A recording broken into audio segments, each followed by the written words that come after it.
Seattle is one of the most beautiful cities in America. The mountains, the water, the tech economy, the lifestyle, it pulls people in fast. But after living here and helping hundreds of people relocate, I can tell you there's a turning point. The moment when excitement fades and reality sets in. If you are not prepared for it, Seattle can feel very different than you imagine. If you are thinking of moving here in 2026, this is the side of Seattle that you absolutely need to understand before making the leap. Nobody moves to Seattle in July and regrets it. Just wait until February. That is when you will find out if you really belong here. So yes, we are talking about weather. Seattle is absolutely known for its rainy weather, but what a lot of people don't realize is, yes, it absolutely rains a lot in Seattle, but the rain here tends to be more of a light drizzle or a light mist. We don't get a lot of torrential downpours. I mean, we absolutely do get those crazy rain events, but for the most part, it's usually a light drizzle, and a lot of days it's just mostly gray. So I think that's what a lot of people don't realize or just can't deal with, is the constant gray that we have throughout the winter. There will be some days it won't even really be raining at all, but it's just gray, dark clouds all day. So our winters can be very short days. We are up in the northern part of the US, so we get short days in the winter, long days in the summer. That's the trade-off. If it's already a gray winter day, and once we do the fall back where we lose an hour, you're already like getting one less hour of sunlight. And then if it's already a gray, dark day, I mean, some days it's like 3:30, 4 o'clock where it's getting dark. It just feels so dark and late. Once that time change kicks in, it can be really rough. The winters here really last anywhere from November typically through January, February, sometimes even March, April, May. We're getting that drizzly, rainy, gray days. Even June. I mean, the joke around here is July 5th is like officially summer. That's when we are almost always certain to have nice weather, is definitely July and August. So on the flip side, those short, dark winter days, we do have awesome, amazing long summer days in the summer. That is what makes it really worth living here, is the summers here are absolutely beautiful, perfect, long summer nights. It doesn't get dark here until 9 or 10 o'clock in the summer. So it makes those short gray days worth it. It gives you like that light at the end of the tunnel when winter just seems like it's going on forever. You're like, no, I know someday in a few months it's gonna be sunny and beautiful days. So our summers here are just perfect. That's why I love living here. I never even, you don't want to go on vacation in the summer because that's when the great time is to be here. The weather in the summer is pretty mild. We usually see 70, 80 degrees, so it's very pleasant, very nice. That's not to say that we don't get heat waves every so often throughout the summer. Maybe a couple times we do get heat waves that come in. Probably, we see weather in the 90s, even over 100. So that can be very rough, especially on the Seattleites that are not used to that warm weather. The heat it kills you. And one thing to just keep in mind, a lot of these older houses in Seattle do not have AC. It's very common for homes to not have AC, especially the older ones. So something to keep in mind, we are seeing new construction being built and they're putting in AC units in those, but a lot of the older homes don't have it. So just prepare for that. You might just have to be like sitting in your basement during those heat waves, just trying to stay cool. If you want the inside scoop on how to make it through the winter and actually enjoy Seattle year round, reach out to us and we will give you the insider scoop. It's not just housing, it's childcare, groceries, parking, property taxes. Seattle is amazing, but it is not cheap to exist here. Seattle is a very high cost of living area. So starting off talking about high cost of living is housing. Housing is probably the #1 expense for most people, and it is expensive to live here. So average rents in Seattle are about $2,000 a month, and that's going to be an apartment. If you want a single family home, something larger, you're looking at double that. It is anywhere in the 4,000 range. Seattle median home prices are right around $950,000 and condos are $552,000. So definitely the higher end. If you move out of Seattle proper and into some of the suburbs, you tend to find lower median prices in those areas, with the one exception of the east side. So if you're not familiar with the east side, that is the area that is east of Seattle, Bellevue, Kirkland, Redmond, Issaquah. Those areas are actually much more expensive than Seattle. So median home prices in those areas are anywhere from $1.2 million to $1.5 million. So Besides the east side, if you want to move outside of Seattle, you will get more bang for your buck in surrounding areas. Property tax in Seattle and Washington area is right around 1%. Give or take. It really depends on the actual city that you're in, because each city might have different fees that they're levying at that time, but right around 1% give or take. So that's just something to keep in mind. With your mortgage payment, you will pay your property taxes as well.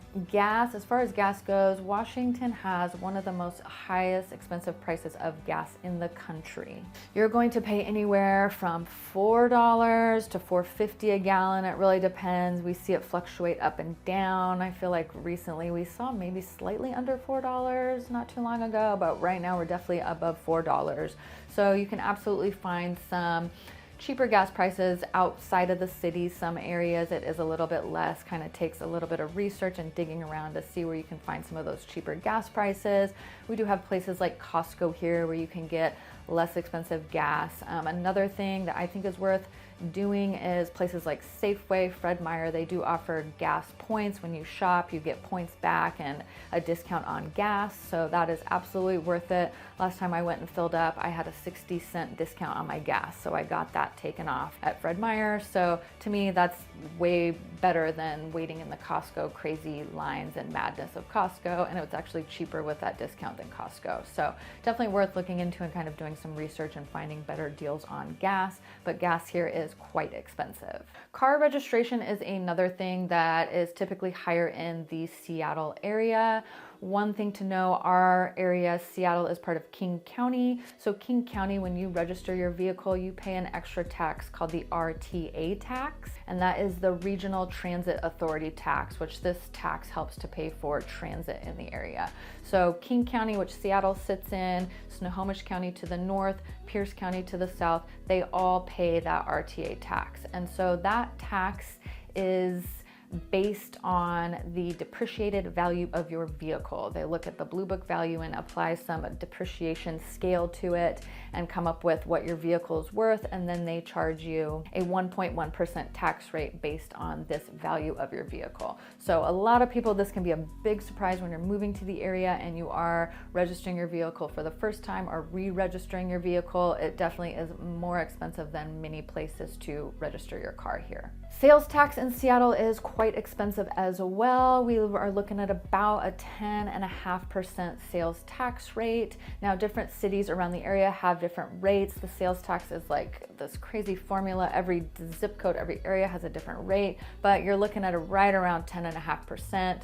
Some other cities might be slightly less, but really, I mean, 9 to 10% is what you're looking at for sales tax in the area. One thing to keep in mind, however, with sales tax is groceries, and I'm talking raw, unprepared food, and your groceries is not taxed, so you will not pay sales tax on your groceries. When you start buying more prepared food or going out to restaurants, that is taxed, but regular groceries are not taxed. Also, prescriptions and medical equipment are not taxed as well. But one thing to know, we do have the sin tax here. So soda is taxed.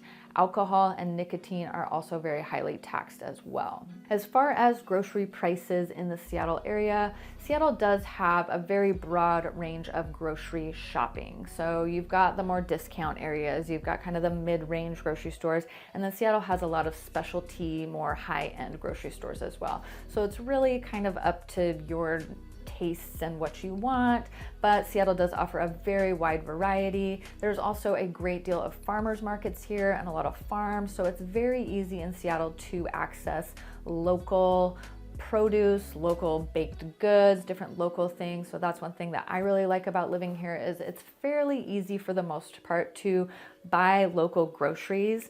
Those typically are usually a little bit more expensive than getting them from some of the big box stores that can offer kind of better deals and discounts. But to me, it's kind of a small price to pay to support your local farmers. I'd much rather support local than some of these bigger stores. So you absolutely can do that in the Seattle area fairly easily. There is currently no income tax in the state of Washington, so that's something else to consider. We do not have a state income tax at the moment. Right now it is February 2023. 2026, the Senate did just pass a bill to start charging income tax on households that make over $1 million.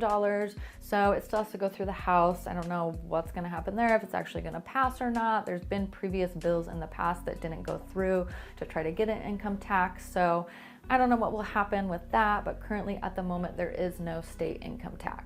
Another thing to note, like Seattle, yes, we are a very high cost of living area. We do see higher wages and incomes in this area as well. May not necessarily offset the high cost of housing. It's kind of up to your budget to kind of decide, but we do see higher incomes typically in the Seattle metro area. Minimum wage in Washington state is $17.13, and minimum wage in Seattle is $21.30. So absolutely higher than the national average is, but we also have a lot higher cost of living than the national average as well. Seattle is surrounded by water and hills. That makes it beautiful, but it also makes traffic a reality that you cannot avoid. Seattle traffic is not fun. Like I said before, it's due to a lot of factors, but the geographic area, we've got lakes, we've got hills, we've got mountains, we've got bridges and tunnels, all sorts of things that just really make traffic here rough. If you look at a map, also Seattle only has really one freeway that runs north and south, and that is I-5.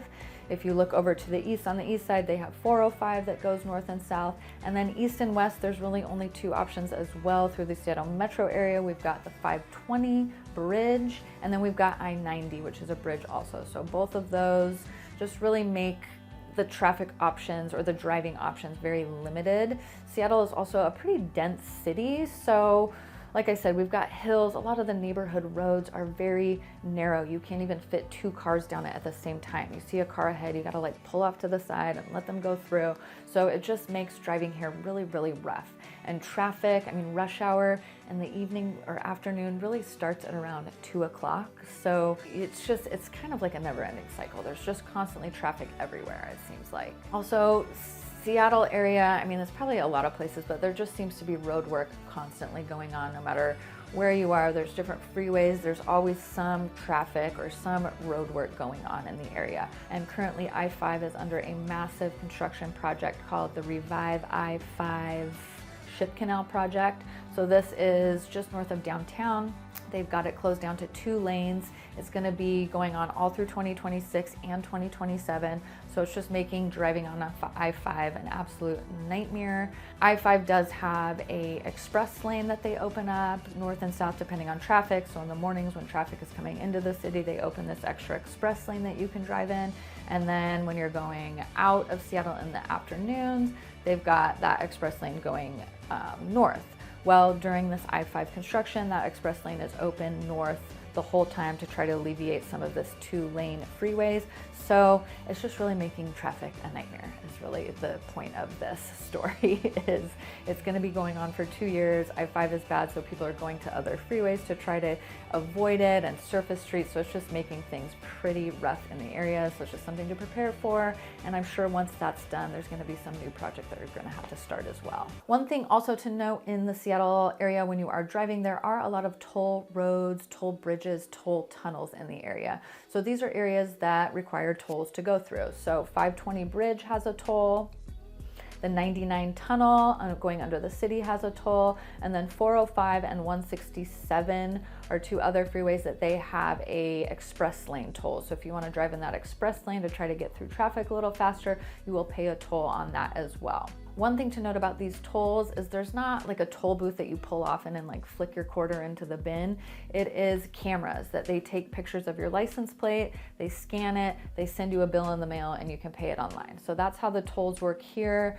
I recommend if you are driving on any of those roads with any regularity, there is a good to go pass that you can get. It's a little sticker, you stick it on your windshield, and then the cameras scan that sticker and they take it out of this account that you've created online. So if you are driving with any regularity on any of these areas, that good to go pass is a very good idea. It costs about $5, I think, that sticker to stick on your car. And then when you have that good to go pass, you do get a discount on the tolls. So when you drive through, there will be a sign that shows what the current toll rate is, and the good to go toll rate is usually $2 cheaper than the regular rate. So definitely worth it if you are driving even somewhat regularly. If you're not commuting on those roads every day, but you do drive them sometimes, it's still absolutely worth it to have that good to go pass, because it's only $5 and it will pay for itself within like 2 or 3 trips. So with all of the terrible traffic that Seattle has, there is public transit options available. Seattle has a pretty decent public transit system. There's several different buses that go north, south, east, west. They connect to other municipalities, other counties. So it's not terrible. There's other places that definitely have better transit, but our transit isn't the worst. We have a fairly decent system going on. There is also the light rail that goes, it's still currently being built, but currently it goes from Linwood up north all the way down to Federal way down south. And so that can be an option for people if you are commuting along that I-5 corridor. The light rail can be a way for you to get in and out of the city and try to avoid some of that traffic. We do also have the east-west route that will be opening up in March. So that will connect Seattle to the east side, to Bellevue, and up into Redmond as well. If you are watching this video and still think that you want to move to the area despite all of this terrible traffic, well, give us a call, give us an email, give us a text, and we can get a game plan together on how to make the move as easy as possible. So the next topic is not something that you can ignore when you are living in the area. You will definitely see it, and that is homelessness. So Seattle has a very large homeless population. With that comes mental health issues. Open air drug use is pretty common, especially in that downtown area. So it's just something to be aware of when you're living here. It's an unfortunate situation. It's not something that you can avoid. You're gonna see it when you live here, is the larger homeless population. We see homeless encampments that pop up all around the city. They kind of get shut down and moved, and then they move somewhere else, they pop up somewhere else. So it's an ongoing issue that we see. I do notice when there's elections or events coming to town, some of those encampments you see kind of disappear and they're not as visible. So we do have the World Cup coming to Seattle in June of this year, 2026. So I'll be curious to see how they handle that with the homeless population. Probably end up like moving the encampments out of the downtown area so they are less visible. Most of the resources for homeless people and for the shelters for King County are located in Seattle proper. So just people come where the resources are. And so I think that's why Seattle sees the largest population. There are a few other areas throughout King County, but the majority of them are in the Seattle metro. The city does conduct counts to kind of get an idea of how many people are experiencing homelessness. They do point in time counts. So for 2024, they did a count. It was just over, or well over 16,000 people, which was a 26% increase from 2022. So definitely an increasing problem. We're not seeing a lot of change going on. There was a count done in 2026, just in January, February. They haven't released that data yet, so we will see if there's been any shift or change from that 2024 count. We do have a new mayor that was recently elected. She's got a new plan for, high cost of living and for homelessness. So we will see what happens there and if we see any change with the new mayor. So the homeless situation is an issue here for sure. I think everybody can agree that it's an issue, so it's just something to absolutely be prepared for when you're moving here, because it is something that you can't ignore and you will see it. People here are polite. Seattle is not unfriendly, it's just different. And if you expect instant community, you may feel isolated at first. I am talking what is known as the Seattle freeze. So doing your research in Seattle, you may come across this, I don't know, it's like a phenomenon, but they call it the Seattle freeze. I remember when I was moving here, I read about that. It's like, people here are polite. You ask somebody for directions, they're gonna tell you, they're gonna be pleasant about it, but it's like, don't expect to like come over for dinner now or become friends. I don't know what it is. I think there's probably a lot of introverted people in Seattle. That probably plays a part.